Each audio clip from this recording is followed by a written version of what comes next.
Hey friends, today we are making a single serving high protein keto biscuit.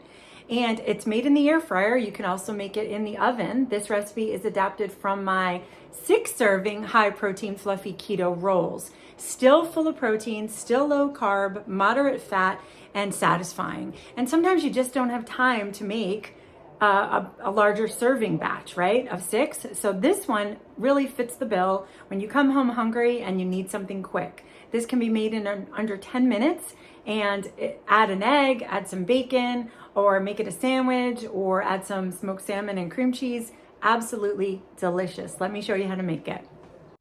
This has 104 calories, 1 total gram of carbs, 12 grams of protein, and 5 grams of fat. I chose to follow my recipe as is from the other 6 fluffy rolls, and I separated my egg and my whites. I whipped the eggs, but you probably could wait until the end to do this. I just wanted to see how frothy they would get, and then I set them aside and added the other ingredients to the yolk.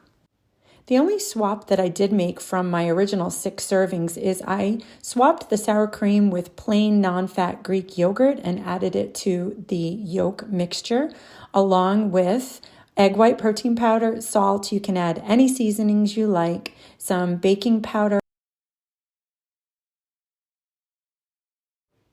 I chose to whisk because I wasn't sure that the frother would actually be able to combine it well. A spoon works fine as well to stir it. You may see some of the mixture not combine as well after it is air fried. So I frothed it up once more and then combined the whites with the yolks. I did also test this the lazy way, where you don't whip or froth the whites. You just mix everything into the ramekin, and I will show you the differences in the texture. Be sure to grease really well or it will stick to the bottom. After the second test, I did use parchment and sprayed it as well because I found that it didn't stick as much. And for the lazy method, you just combine everything in the ramekin: salt, egg white protein powder, non-fat Greek yogurt, and some baking powder, and any other seasonings if you want to add garlic or onion powder or everything bagel seasoning. In my blog post on the recipe card, there are differences if you make it the lazy way or you whip the egg whites, and the temperature in the oven will need to change. Air fryers cook hotter and faster than conventional ovens, so the oven temperature needs to be slightly higher to achieve the same result. The air fryer method, you'll only have to bake 8 to 10 minutes, but with the regular oven, you will have to bake 14 to 16 minutes. Take a knife and cut around the edges and the bottom before lifting it out.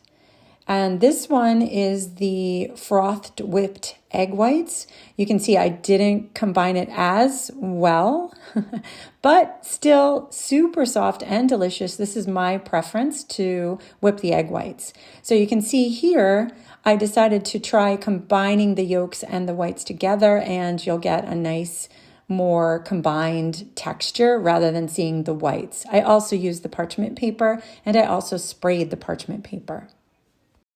My next test, I decided to try my quiche ramekins that are nice and shallow as opposed to a regular ramekin. They're both 8 ounces, and I lined it and baked it in the quiche ramekin, and I find that it just gives you a nice larger, like hamburger roll, and perfect for sandwiches.